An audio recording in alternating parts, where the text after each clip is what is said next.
Capítulo 1. Achando que um bebê mudo acabará de nascer. 1. Meus pais me ensinaram sobre bondade e justiça. 2. Minha adolescência. 3. Meu casamento e meu destino. 4. Minha esposa em desespero. 1. Meus pais me ensinaram sobre bondade e justiça. Silêncio. Um bebê mudo acaba de nascer. Por que ele não pode chorar? Por eu não ter chorado depois de nascer, meus pais ficaram preocupados e bateram em mim. Mesmo assim, não chorei. Ao invés disso, sorri. O resto da família estava profundamente triste, pois acharam que eu era mudo. Depois de experimentar a graça de Deus, me perguntei uma vez por que não chorei quando bebê. A resposta é que eu ia levar uma vida abençoada como servo de Deus, guiando muitas almas à salvação. No dia 20 de abril de 1943, segundo o calendário lunar, eu fui a última criança a nascer para meu pai, Chabion Lee, e minha mãe, Ganjancho.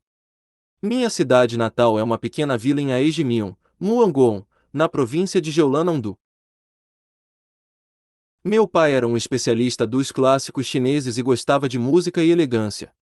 Durante o domínio japonês sobre a Coreia, ele visitou o Japão muitas vezes a negócios, mas depois que a Coreia se tornou independente, ele encerrou suas atividades comerciais e procurou um lugar tranquilo para viver. Quando eu tinha 3 anos de idade, minha família mudou-se para Changsung, uma vila em Baoyang, Namyeon, Changsung-gon. Um lugar exclusivo. As pessoas diziam que somente a família Chun podia viver ali, mas a nossa família, de alguma forma, conseguiu ficar lá facilmente. Meu pai, do que eu consigo lembrar-me de minha infância, era uma pessoa que havia perdido o contato com o mundo e lia grandes quantidades de livros em casa.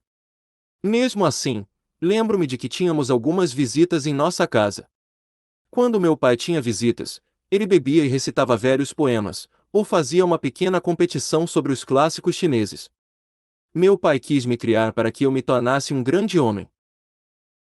Então ele sempre dizia: Jairok, um homem deve ter fidelidade. Você será um grande homem neste mundo um dia. Todos os pais provavelmente querem que seus filhos cresçam bem e obtenham sucesso em o que quer que façam.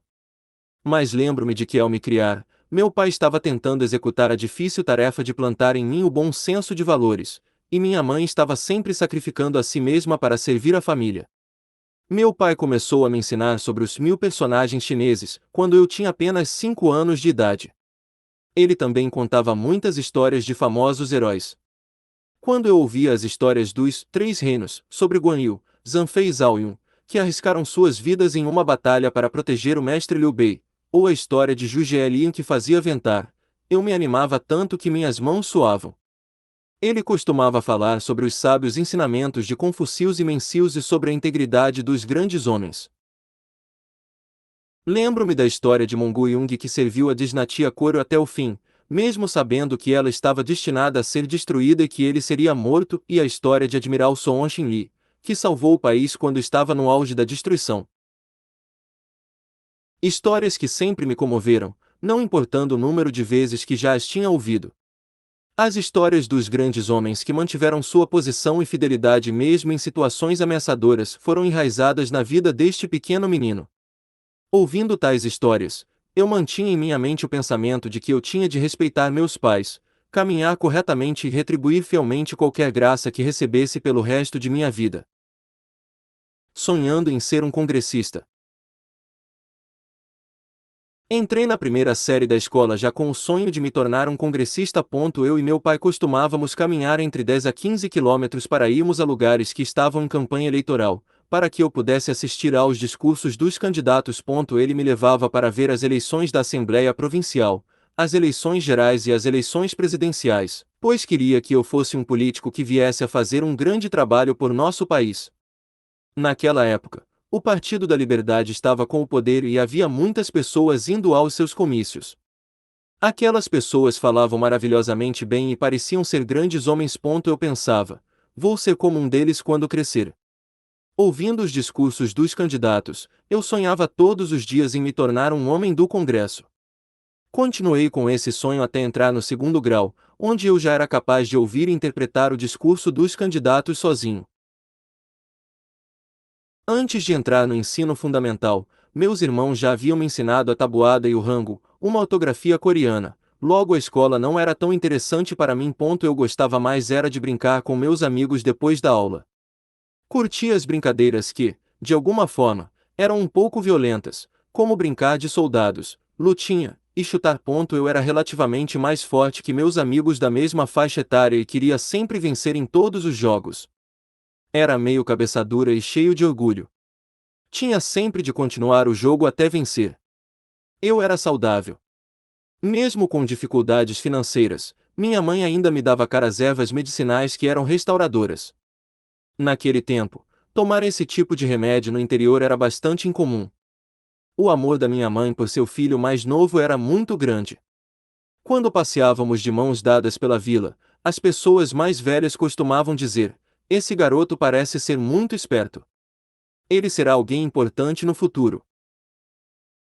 Posso dizer que pelo seu rostinho ele será um grande homem. Cuide bem dele." Quando minha mãe ouvia tais comentários, eu podia ver que ela ficava muito feliz. Cresci vendo-a visitar um templo budista de tempos em tempos, com ofertas de arroz e pedindo bênçãos para a família. A devoção de minha mãe. À noite, minha mãe tomava seu banho, vestia seu hanbok branco, um vestido coreano tradicional, ia ao lado de fora da casa, colocava uma tigela com água limpa sobre um suporte e orava para as estrelas. Por seu caçula, tentava permanecer acordado até que ela voltasse para dentro. Algumas noites, quando ela demorava mais que o de costume, eu costumava observá-la por um pequeno buraco em nossa janela de papel até cair no sono. Certa vez perguntei: "Mãe, por que você se prostra e ora tanto?" Então ela me disse: "Porque quando orei para Ursa Maior, seu irmão voltou da guerra coreana são e salvo. E a razão de vocês serem tão saudáveis e estarem crescendo tão bem é porque eu orei muito." Mas, mais tarde, quando fiquei doente por muitos anos, ela orou para as estrelas pela minha saúde e suas orações não funcionavam mais. No entanto, assim que ela soube que eu havia sido completamente curado de uma só vez pelo poder de Deus, começou a ir à igreja por conta própria. Tinha oferecido muitas orações às estrelas e a Buda por muitos anos, e Buda e a Ursa Maior não puderam curar meu filho. Mas desde que meu filho foi curado na igreja, eu também irei à igreja. Depois, ela disse que havia jogado fora todos os seus ídolos e tornou-se uma mulher de fé, fiel e serva de um só Deus. O rigoroso foco que meus pais deram à educação. Por ser o filho mais novo, eu tinha a tendência de ser mais obediente, logo fui amado de uma maneira especial pelos meus pais. Eles eram bem focados na educação e disciplina em todas as áreas da vida. Ensinaram-me e aos meus irmãos não somente o básico sobre os relacionamentos humanos, mas também sobre cortesia e boas maneiras, o jeito de andar, falar, vestir, comer sobre a mesa, segurar uma colher, dormir e acordar. Eles também enfatizavam que quando nós falássemos, não deveríamos aumentar nosso tom de voz, que não deveríamos olhar diretamente nos olhos dos mais velhos quando eles estivessem falando conosco, que não deveríamos perturbar nossos vizinhos quando os estivéssemos visitando. Não importava o quão pobres nós éramos, se deparados por um mendigo, não o deixávamos ir embora de mãos vazias, etc. Eles também nos ensinaram a agir com bondade e paciência. Acho que, por meus pais terem me educado assim, mesmo antes de conhecer a Deus, eu fui capaz de ser guiado pela minha consciência e as pessoas começaram a se referir a mim como o homem que não precisava de lei. Depois que eu aceitei o Senhor, penso que foi graças aos métodos rigorosos de educação dos meus pais que consegui dizer amém facilmente e agir corretamente diante de qualquer comando que viesse de Deus. Como especialista do chinês clássico, meu pai estudou fisionomia, que se define pelo julgamento de pessoas por suas características físicas e pela leitura das mãos. Ele acertou a previsão de muitos eventos importantes que ocorreram à nação e várias coisas que aconteceram em nossa vila. Ele me dizia: "Jairok, você se tornará um grande homem. Tudo parece bem, mas a sua linha da vida é um pouco curta e possui um corte no meio, então está destinado a morrer cedo. Mas há uma linha fina de conexão perto de sua linha da vida, o que significa que se passar dos 30, você será abençoador de muitas pessoas." Meu pai ficou muito feliz ao ler minhas mãos e fisionomia. Disse que eu poderia morrer ainda jovem, mas se passasse de 30 anos de idade, viajaria a muitas partes do mundo e ganharia o respeito de muitos. Quando tinha 30 anos, me sobrevieram várias doenças. Estive à beira da morte em diversas ocasiões. Muitas vezes, não sabia nem mesmo se sobreviveria até o próximo dia. Vivendo em tal condição, não conseguia nem sonhar em me tornar um grande homem um dia. Meu pai, com pena de mim, pensando que eu fosse morrer cedo, deu o melhor de si para tentar me ensinar coisas boas. Minha mãe também viveu uma vida muito diligente e fiel a mim e a toda a família. Um acidente na escola. Quando criança, eu era muito saudável. Por ter sido seu último filho a nascer, minha mãe cuidava de mim com muito amor e me alimentava com mel e todos os tipos de extratos e suplementos herbais que se podia imaginar. Eu costumava ser sempre mais forte que as outras crianças. Mesmo tão novo, já ganhava todas as medalhas na luta livre coreana e as pessoas me chamavam de Homem Forte. Muitas crianças me seguiam e me tinham como seu líder. Como meninos influenciados pela guerra coreana, eu e meus amigos jogávamos jogos bastante violentos. Gostávamos de chutar uns aos outros, brincar de guerra, luta de espadas, luta livre e também de um jogo chamado Sabi, uma luta que consistia em tentar sufocar o oponente. Nas lutas livres, quando as crianças lutavam, perdia quem levantasse a mão, que era um sinal de rendição ao estar sob uma chave de braço. Certa vez, desmaiei porque me recusei a me render. Em qualquer competição, sempre competia até vencer, porque era orgulhoso e muito cabeça dura. Um dia, quando estava na quarta série, machuquei uma de minhas costelas quando brincava com um amigo do ginásio. Naquele tempo não podíamos pagar um hospital, assim, meus pais me trataram com ervas medicinais e fizeram o que lhes restava fazer, esperaram que eu fosse curado. No entanto, em todo o verão, a região ferida doía. Tinha uma forte dor, como se algo estivesse me espetando. Passei a ter problemas para respirar e não podia mais correr. Como não havia nenhuma cura específica para aquilo, meu pai passou a pôr 2 cobras venenosas em um licor de batata doce, soju, e me fazia beber aquilo toda manhã e noite. Foi assim que aprendi a beber, já com tão pouca idade. Em uma outra vez, ainda na série, havia um professor em minha escola que tinha o apelido de o Professor Maluco. Estava brincando de sabi no pátio, com meus amigos, e esse professor achou que nós estávamos brigando uns com os outros. Ele nos levou para a sala dos professores, nos repreendeu e começou a nos esbofetear. Depois ele nos fez esbofetear uns aos outros 20 vezes cada um. Fui esbofeteado não apenas pelo professor, mas também pelos meus amigos. Como resultado, meu rosto inchou e um dos meus tímpanos rompeu. Tive corrimento nesse meu ouvido e, por fim, acabei tendo um distúrbio auditivo. Um tempo depois, o professor foi demitido da escola, mas eu continuei sofrendo a consequência daquele incidente. 2. Minha adolescência. Eu era tímido e introvertido. Em 1959 terminei o ginásio na cidade de Kanju e fui para Seul para cursar o ensino médio. Fiquei com minha irmã mais velha em Shinandong, Seondong-gu, Seul, Coreia. Certa vez, durante meu último ano de estudos, faltei às aulas por mais de 40 dias porque estava doente. E enquanto estava de cama, alguém que nunca tinha visto antes foi à nossa casa para me evangelizar e me ver aceitar Jesus. Pensei comigo mesmo, como ele é ridículo. Onde está esse Deus de quem ele está falando? Eu não vou aceitar Jesus de jeito nenhum, mas se aceitasse, como é que eu teria coragem de andar por aí pregando o evangelho desse jeito? Seria tímido demais para isso. Sentia dó das pessoas que viviam falando de Jesus. Sendo ateu, tímido e introvertido por natureza, pensei, eis uma outra razão para eu não querer acreditar em Deus. Não ia querer sair por aí evangelizando desse jeito. Meu pai, especialista dos clássicos chineses, me dizia, você nasceu com uma natureza tal que não seria capaz nem mesmo de pedir um pouco de sal a alguém. Mesmo as pessoas do interior, sendo pobres, sal era ainda algo bem comum.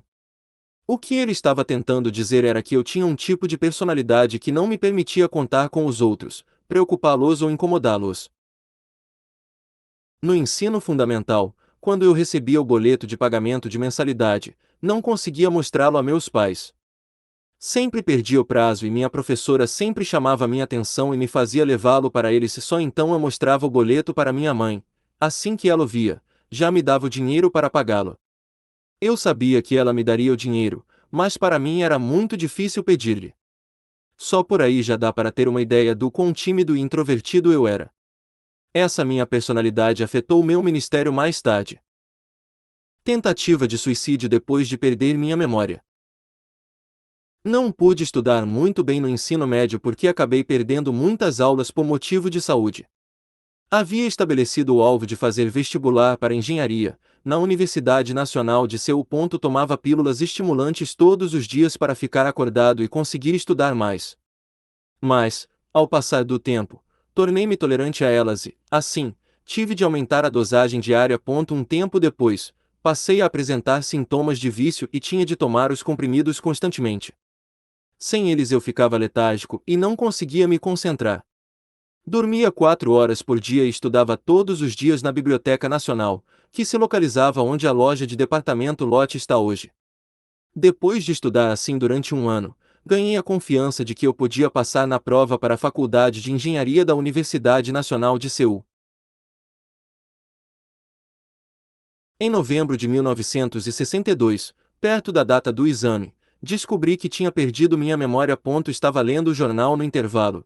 De repente, não podia me lembrar do nome do presidente da Coreia daquele tempo, Dr. Simon Rey. Não conseguia lembrar-me de nenhuma palavra em inglês ou das fórmulas matemáticas que havia estudado tanto para memorizá-las. Não podia me lembrar de nada. E isso não foi algo temporário. Tentei lembrar-me de todas as coisas que tinha gastado tempos para aprender, mas não podia me lembrar nem mesmo do básico. Por um momento senti como se estivesse caindo em um poço sem fundo. Não tinha esperanças de um futuro, e estava no topo de uma depressão profunda. Com uma personalidade tímida e introvertida, passei um ano extra só estudando para o vestibular e agora eu estava com perda de memória. Como poderia encarar meus pais depois de todo o seu suporte e de todas as dificuldades que eles haviam passado por minha causa? Estava envergonhado demais para continuar vivendo. Decidi cometer suicídio e comecei a juntar comprimidos americanos para dormir, de diferentes farmácias. As pessoas diziam que eram os mais fortes e eficientes. Naquela época, fazia minhas refeições na casa da minha irmã e estava alugando um quarto perto dali para estudar. Eu disse a ela: irmã, vou à casa de um amigo meu estudar hoje e não vou jantar aqui à noite. Por favor, não espere por mim. Minha irmã não sabia do meu plano e balançou a cabeça como quem dizia ok. Depois de empacotar meus pertences e escrever uma carta para meus pais, irmãs e irmãos, tranquei a porta por dentro, coloquei o cobertor no quarto, tomei muitos comprimidos e deitei. Por um tempo estava completamente inteligível, mas logo perdi a consciência. Há um ditado que diz: a morte nesta vida é só o começo da próxima. Meu irmão e meu cunhado tinham uma loja de roupas de cama no mercado Dondaemo. Eles geralmente fechavam às 22 horas, administravam alguns outros negócios e voltavam para casa por volta de meia-noite. Mas, estranhamente naquele dia, meu irmão e cunhado disseram que queriam voltar para casa mais cedo do que costumavam. Meu irmão disse ao meu cunhado: irmão, acho que devíamos fechar a loja e voltar para casa mais cedo hoje. Mesmo. Queria voltar mais cedo hoje também, ele respondeu. Naquele dia, meu irmão fechou a loja cedo. Geralmente, quando ele chegava à casa da minha irmã, ele nunca ia me ver em meu quarto, para não interromper meus estudos, mas excepcionalmente naquele dia, ele queria me ver por alguma razão. Cadê o Jairok? Perguntou. Ele disse que estava indo estudar na casa de um amigo, respondeu minha irmã. Ainda assim, meu irmão foi ao meu quarto. Ele viu que a porta estava trancada e teve o pressentimento de que alguma coisa ruim estava acontecendo. Arrombou a porta, viu que eu já estava frio como um cadáver e disse ao meu cunhado: ele pode viver se nós o levarmos para o hospital, para uma lavagem estomacal. Levaram-me rapidamente a um hospital, mas por eu ter tomado uma dosagem muito alta, o médico disse que eu tinha poucas chances de sobrevivência. Todavia, depois de alguns dias, recuperei a consciência, mas acabei perdendo o pouco que me restava de minha memória. Mesmo depois de um ano, minha capacidade de memória não estava totalmente recuperada. Ainda assim, depois de estudar duro mais uma vez, passei no vestibular e, em março de 1964, entrei na Faculdade de Engenharia da Universidade ANIA. 3. Meu casamento e meu destino. Enquanto estava na faculdade, fui convocado e entrei para o Exército no dia 29 de outubro de 1964. Quase no fim do meu serviço, um de meus parentes me apresentou a uma amiga por correspondência, que viria a ser minha esposa. Perdi todo o dinheiro da herança. Em maio de 1967 terminei meus deveres militares e fui dispensado do exército. Mas algo inesperado estava esperando por mim. Antes de ir para o exército, recebi de meus pais dinheiro referente às mensalidades de todo o meu segundo semestre de faculdade. Emprestei esse dinheiro a um de meus parentes, com a promessa de que ele iria me pagar com juros, assim que eu terminasse o serviço militar. Mas a família dele teve problemas e não recebi nem mesmo o valor principal de volta. Meu irmão e meu cunhado souberam da situação e me pagaram as mensalidades. Depois de cumprir os deveres militares, encontrei minha amiga por correspondência, que é a minha esposa hoje, e me apaixonei completamente por ela. Prometemos um ao outro que iríamos nos casar. Ela era uma moça com olhos grandes e claros como um lago. Descobriu que eu recebia as mensalidades e pediu que eu as emprestasse a ela por um pequeno tempo. Eu lhe emprestei o dinheiro, mas ela não pôde me pagar como havia prometido. Dessa forma, não pude me matricular para o segundo semestre e tive de esperar por alguns meses. Até que eu finalmente decidi voltar para minha cidade natal. Disse aos meus pais: "Mãe, pai, vou me casar em breve, então, por favor, me deem meu dinheiro de herança adiantado. Assim, poderei gastar um pouco dele com meu casamento, e por minha noiva ser cabeleireira, abriremos um salão de beleza para nosso sustento. Depositarei o restante do dinheiro no banco e acumularei os juros. Irei estudar com algumas bolsas. E também, depois que eu me formar, irei para os Estados Unidos e voltarei com um doutorado." Expliquei meus planos para o futuro como se estivesse apresentando uma planta arquitetônica e convenci meus pais. Não podiam fazer mais nada senão ouvir seu filho, e com um pouco de relutância, me adiantaram o dinheiro da herança. Voltei para Seul com uma grande quantia de dinheiro, sonhando com um futuro cor-de-rosa. Mas as coisas começaram a dar errado. Minha noiva e eu havíamos combinado de nos encontrarmos na estação de Seul, mas ela não apareceu. Não pude entrar em contato com ela por uma semana. Minha irmã me ligou e disse: "Irmão, ouvi dizer que você recebeu seu dinheiro de herança. Bom, quanto de juros vai conseguir do banco? Uma de minhas melhores amigas tem uma empresa e se você investir com ela, você terá um grande retorno. Eu te garanto, não precisa se preocupar." Inocentemente, ouvi as palavras de minha irmã. E, uma vez que não havia sinal nenhum da minha noiva, aluguei uma casa e entreguei o resto do dinheiro para ela. Depois de alguns dias, minha noiva apareceu. Sua família não concordava com nosso casamento, então durante todo aquele tempo ela estava tentando convencê-los. Por fim, ela também acabou tentando se suicidar, tomando comprimidos para dormir. Foi levada a um hospital e quase morreu. Havia acabado de receber alta. Então minha irmã me deu o equivalente a 2 meses de juros do dinheiro que eu tinha dado a ela. Depois disso, fiquei sem notícias dela. Liguei para ela e disse: "Irmã, tenho de pagar minha mensalidade para o novo semestre, então, por favor, me pague o que me deve." Ela não respondeu. Depois do ano novo, fui até minha irmã e pedi o dinheiro para que eu continuasse meus estudos. Notei que estava encrencada. Ela disse: "Irmão, pensei que minha amiga a quem emprestei o dinheiro estivesse administrando uma boa empresa, mas na verdade ela era uma contrabandista. Ela foi pega e agora está na cadeia. Não posso ter o dinheiro de volta." Fiquei completamente sem reação. Pensei comigo mesmo: que coisa terrível! Nem me formei ainda. Que tipo de desastre é esse? Uma vez que minha irmã não podia me pagar o que lhe havia emprestado, perdi todo o meu dinheiro de herança. Consegui um emprego como jornalista e em janeiro de 1968, eu e minha querida noiva nos casamos.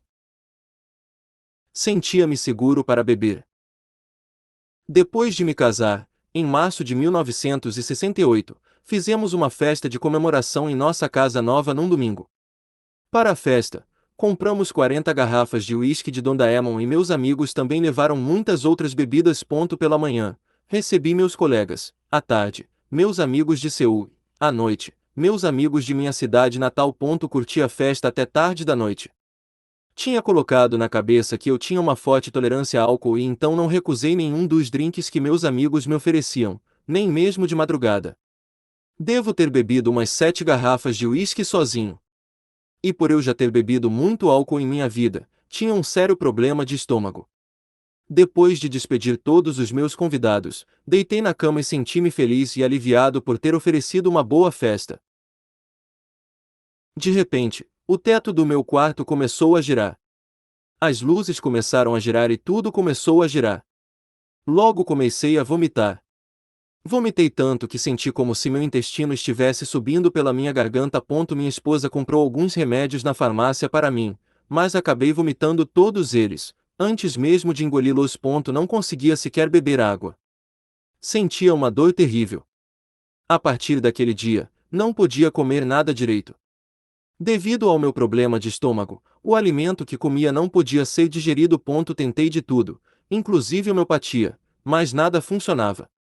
Eu e minha esposa achamos então que eu ia ficar bem se dessemos tempo ao tempo, mas à medida que os dias passavam, eu só piorava e meu corpo começou a sair do controle. Tentando ficar bem, tive de pedir demissão no trabalho. Tomei todos os tipos de remédios e fui a vários hospitais para exames de diagnóstico. Contudo, não detectaram nenhuma outra doença além da úlcera gástrica que eu já tinha.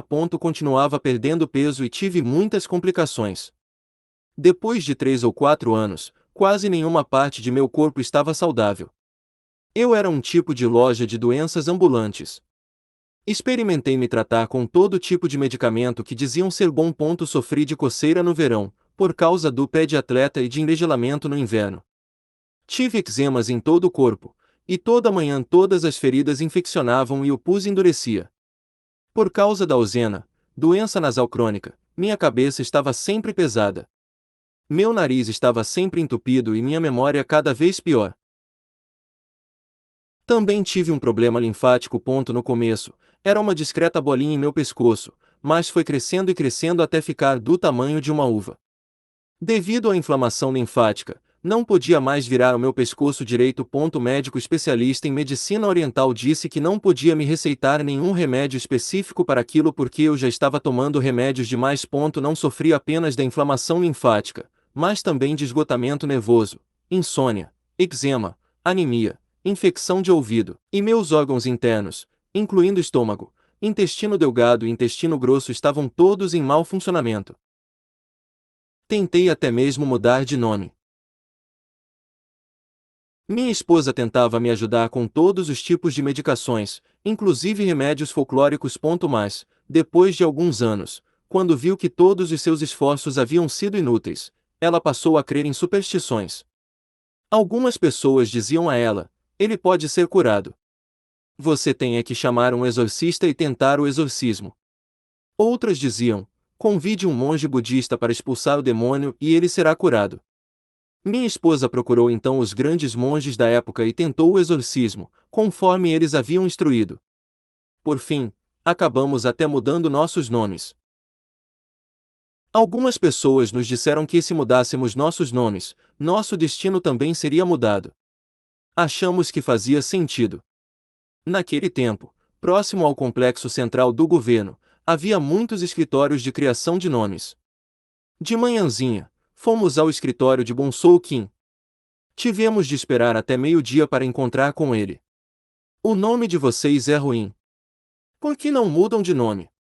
A partir daquele momento, passamos a usar os nomes que ele nos deu, mas de nada adiantou. A angústia de um pai doente.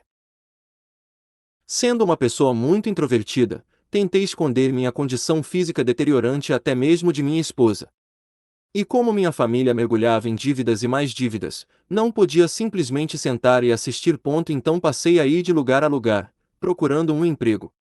Mas, por causa do problema em meus ouvidos, não podia ouvir e não conseguia emprego nenhum. Minha audição tornou-se tão ruim, que não podia usar um telefone, algo básico em um trabalho. Tive de procurar por uma profissão independente. Assim, comecei a vender pequenas mesas. Saia pelas ruas para vendê-las, mas devido à minha personalidade, não conseguia gritar: mesas! Mesas à venda! Depois de trabalhar vários dias sem sucesso algum, fui ganhando confiança aos poucos e comecei a conseguir vender. Um dia, em 1972, estava indo vender mesas quando, de repente, comecei a sentir uma paralisia em meus pés, que me fazia sentir uma dor fortíssima para andar. Deixei minhas mesas em um lugar perto dali e voltei de ônibus para casa. A partir de então, fiquei de cama. Descobrimos que eu estava com artrite reumatoide. Sentia uma forte dor toda vez que andava, e, em pouco tempo, já dependia de uma bengala. Entretanto, maior que a dor física era a dor mental. Estava muito abalado pelo fato de não poder ouvir. Já tinha rompido um dos meus tímpanos devido ao acidente na escola que já mencionei e por eu ter tomado fortes medicações por 5 ou 6 anos. Meu outro ouvido também estava ficando ruim. Por mais que eu tentasse ler os lábios das pessoas, se o ambiente fosse barulhento, eu não conseguia entender o que elas estavam dizendo. Não pude nem mesmo contar à minha família que estava ficando surdo. Tinha medo de me chamarem de deficiente. Quando as pessoas conversavam comigo, ou eu replicava de maneira errada porque não podia ouvir o que estavam falando, ou não respondia nada e ficava vermelho por causa da vergonha e da sensação de inferioridade que sentia. Minha esposa teve tempos difíceis enquanto tentava cuidar de mim e pagar os juros de nossas dívidas. Pelo fato de alugarmos sempre o lugar mais barato para morar, vivíamos de mudança. Nós mudamos de Aeondom para Quimpo, depois para Sandudom, depois Chondno, depois Doksun, e assim por diante. Algumas vezes, quando ficávamos muito desesperados, íamos para a casa de meus sogros ou de minha cunhada. Finalmente, depois de tanto mudar, passamos a viver entre as montanhas, na vila de Queumbudon. Nossa casa era feita de tijolos e parecia um bloco de concreto. Podíamos ver o rio Anda à nossa porta da frente. Minha sogra é hoje falecida, mas ela chorava muito por minha causa. Ela me levava ao hospital, ao homeopata e para fazer acupuntura. Como eu não podia andar, meus amigos me carregavam nas costas montanha abaixo e então pegávamos um táxi eu e ela. No caminho de volta, ela sempre me comprava um pouco de licor de arroz, provavelmente porque sentia pena de mim. Filho, sei que está com dores, mas tome um gole disso e anime-se. 4. Minha esposa em desespero. Minha esposa ia aqui e ali para pegar dinheiro emprestado para os meus medicamentos. Enquanto isso, nossas dívidas iam se empilhando como neve. Quando precisávamos urgentemente de dinheiro, ela pedia a seus pais, sua irmã ou a seu irmão. Ela então pagaria um pouco dos juros de nossa dívida e usaria o restante para comprar meus remédios. Em pouco tempo fui taxado como uma pessoa muito má pela família de minha esposa. Do ponto de vista deles, como eu não estava sustentando minha família como um bom marido deveria, estava colocando sua mais amada filha em uma vida de dificuldades. Ela havia cuidado de mim por mais de 5 anos com a única esperança de que eu fosse recuperar a saúde, mas vendo minha condição ficando cada vez pior, ela não pôde deixar de cair em pleno desespero. Sendo um pouco irritada por natureza, toda vez que ficava frustrada, fazia as malas e ia para a casa de seus pais. Não preciso de amor. É de dinheiro que precisamos agora. Vá ganhar dinheiro. Ela tinha de pagar a dívida que havia feito com agiotas. Então, toda vez que era pressionada a pagar tais dívidas, ela não aguentava a situação e saía de casa dizendo que não podia mais suportar o casamento. Mas depois de alguns dias ela sempre voltava. Certo dia, com a ajuda de sua irmã mais velha, ela abriu uma pequena lanchonete no mercado Queumbudon. Era uma boa cozinheira e tinha muitos clientes. Ia trabalhar de manhãzinha e ficava lá até tarde da noite. Meia-noite ela voltava para casa, cansada e esgotada. Estava dando o máximo de si para conseguir ir pagando nossas dívidas o mais rápido possível. Mas quando voltava para casa e me via doente, ela perdia as esperanças e ficava nervosa com as pequenas coisas. Nossas 2 filhas já eram crianças rejeitadas pela sociedade. Desde que minha esposa abriu o salão, eu estava custando a cuidar de nossa primeira filha, Mion. Mikion, nossa segunda filha, ficava com minha mãe na casa de meu irmão. Como é que ela pode se parecer tanto com seu pai? Será que foi por ela se parecer tanto com seu pai doente? Mikion não teve nem a chance de receber amor e carinho direto, devido à nossa situação. Quando eu ia à casa de meu irmão de vez em quando e a via brincando com um pedaço de pano velho na boca, meu coração partia ponto mais, devido à minha condição, não podia levá-la para casa comigo para cuidar dela. Estava cheio de angústia. Naquele tempo, estava sofrendo de neurose e então ficava muito sensível a qualquer coisa, por menor que fosse. Se minha esposa fizesse algum comentário que ferisse meu orgulho, uma discussão certamente surgiria. Minha esposa então diria que queria o divórcio, faria as malas e iria novamente para a casa de seus pais. Sua mãe lhe dizia: como você pode continuar com isso? Acho que vocês tinham que divorciar mesmo, para o bem dos dois. A família da minha esposa veio até mim a fim de mostrar que me rejeitavam, repreendendo-me em alta voz para que todos os vizinhos pudessem escutar. Fiquei vermelho de raiva e vergonha. Minha esposa, que havia saído de casa, voltou e disse: não voltei para vê-lo. Vim para ver minha filha. Se você algum dia ficar saudável, me divorciarei de você. A minha vontade era de me divorciar agora mesmo, mas se fizesse isso, as pessoas iriam me apontar dizendo que eu abandonei um marido doente. Então, agora não. O amor carnal muda. Em 1972 olhei para mim mesmo e percebi que eu era um corpo cheio de doenças incuráveis. Como eu já tinha tomado muitas medicações fortes, nenhum remédio ou injeção fazia mais efeito. Meus pais, irmãos, irmãs e parentes começaram a me apontar seus dedos e se distanciaram de mim. Minha esposa me evitava. Até minha mãe desistiu de mim. Ela, que tinha 70 anos de idade, veio me visitar e, vendo seu filho encamado, começou a chorar amargamente. Viu-me como um inútil. Ó! Ó! Morrer logo será o melhor para você. É assim que você vai me honrar. A que nível de deploração me encontrava, para que minha própria mãe, que me amava tanto, preferisse que eu morresse e que era assim que eu iria honrá-la. Achava que minha mãe jamais fosse me abandonar, mesmo se o mundo todo estivesse contra mim. Naquele momento percebi que o amor humano é inconstante. Se as condições não estão certas, esse amor pode mudar. Uma vez que minha própria mãe não entendia meu sofrimento, o que um irmão saberia? Um dia meu irmão me visitou e bêbado, dizia que queria me consolar. Mas, ao invés de me confortar, suas palavras na verdade me fizeram sofrer mais. Fale em uma segunda tentativa de suicídio. Senti-me como um passarinho batendo suas asas desesperadamente para sobreviver, mas tudo em vão. Na primeira vez que minha esposa fez as malas e foi para a casa de seus pais, fui lá e a trouxe de volta.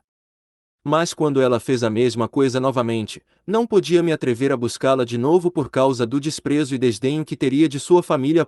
Toda vez que pensava no futuro das minhas jovens filhas, uma forte vontade de sobreviver nascia em mim, mas assim que me via no formidável paredão da realidade, me sentia sem forças. Depois de pensar que não tinha jeito de me libertar da sombra da morte, eu mais uma vez juntei comprimidos para dormir, com o desejo de acabar com minha vida miserável mais rápido possível. Já bastava eu sofrer na vida por causa das minhas doenças, mas o que fazia tudo piorar era que a minha própria esposa não era amável comigo e me machucava com suas amargas palavras. Perdi toda a vontade e desejo de viver. Pensei que, melhor que trazer minha esposa de volta para casa, era morrer. Então tomei os 20 comprimidos que havia juntado. No dia em que os tomei, minha esposa estava na casa de seus pais. Ela não conseguia dormir e se sentia muito nervosa. Disse que não podia tirar da cabeça o pensamento de que algo muito errado poderia estar acontecendo em nossa casa. Muito nervosa, pegou um táxi e correu de volta para casa para me achar morrendo. Ela rapidamente me levou ao hospital, onde eles me trataram e eu pude reviver. Não posso nem acabar com a minha vida do meu jeito. Acho que é melhor não tentar me suicidar mais. Depois que voltei a ficar consciente no hospital, lembrando das minhas 2 fracassadas tentativas de suicídio, senti que havia algum tipo de força maior intervindo em minha vida. Então decidi que nunca mais tentaria acabar com a minha vida. Dizem que gatos são bons para artrite reumatoide. Às vezes, quando meu corpo melhorava um pouco, eu dava uma volta com uma bengala. Mas, nas horas em que minhas condições pioravam, ficava de cama e não conseguia mover um músculo sequer. Alguém tinha de movê-los para mim. Minha mulher ouviu dizer que gatos eram bons para artrite reumatoide e então levou gatos não apenas de todos os mercados de Sundongku para nossa casa, mas também de outros mercados como o Dondaemon e o Jogbu. Então ela os cozinhava e me dava para comer. No entanto, de vez em quando mal cozido, a carne cheirava tão mal que eu preferia morrer a comê-la. Minha mãe e minha esposa levavam para mim tudo quanto é coisa que as pessoas diziam que eram boas. Elas cozinharam centopeias, erva macaé e a casca de um tipo de seringueira. Também já me deram saco biliar de cães e ursos para comer. Já experimentei até licor de cobra. Minha luta contra todas aquelas doenças continuava. Foi dito que os comprimidos alemães para a lepra eram um tipo de veneno que a curava. Como estava sofrendo de uma doença de pele que afetava todo o meu corpo, tomei desses comprimidos com esperança de cura, mas o resultado foi miserável. Tomei excrementos por 15 dias. Experimentei todos os tipos de medicina, tratamento médico, remédios folclóricos, homeopatia e até superstições e exorcismos, mas parecia que minha saúde mergulhava mais e mais em um poço sem fundo. Jairok, um médico muito famoso, está na cidade. O que acha de receber um diagnóstico dele? Por que não? Não tenho nada a perder mesmo. Aceitei o conselho dos meus amigos em Kyudon e fui consultar-me com o médico. Ele checou meu pulso e me examinou. Disse: é um milagre você estar vivo. Há um jeito de curar suas doenças. Você brincou com muitos esportes violentos quando era criança, certo? Bateram muito em você nessas atividades. Você tem hematomas e pontos em todo o corpo com células mortas e obstruídas. É por causa disso que sua saúde está assim. Oh, é mesmo? Qual é a receita? Em uma estação de treino interior, há fossas públicas. O suco de excremento no fundo dessas fossas tem se decomposto por mais de 10 anos. Pegue desse suco e beba em uma caneca de cerveja, 3 vezes ao dia, por 15 dias. Depois disso, todos os hematomas de seu corpo irão desaparecer e você será uma pessoa saudável novamente. O médico me deu instruções detalhadas de como pegar o suco de excremento. Tudo o que eu tinha de fazer era amarrar agulhas de pinha à boca de um pote para fazer um filtro, e então amarrar uma pedra ao pote e afundá-lo na fossa. Assim, o claro suco de excremento encheria o pote. Se eu tomasse esse suco e fosse curado, prometi pagar ao médico uma maravilhosa quantia de dinheiro. Minha esposa e eu estávamos tão felizes achando que isso seria a cura que tanto esperávamos, que corremos para a estação do campo dançando de alegria. Minha mãe me ouviu explicando como obter esse remédio e então passou toda a noite coletando suco de excremento em uma bonita tigela para me dar com muito carinho. Então, por 15 dias eu bebi do suco de excremento, disciplinadamente. O cheiro horrível fazia ficar muito difícil dar um único gole, mas impulsionado pelo meu forte desejo de curar minhas doenças, eu o bebia todo com um canudo, depois escovava meus dentes e chupava uma bala que minha mãe me dava. Ainda assim, o cheiro não ia embora. No final dos 15 dias descobri que tudo aquilo não havia surtido efeito algum também. Mãe, se eu for morrer, voltarei para minha casa em Seul e morrerei lá.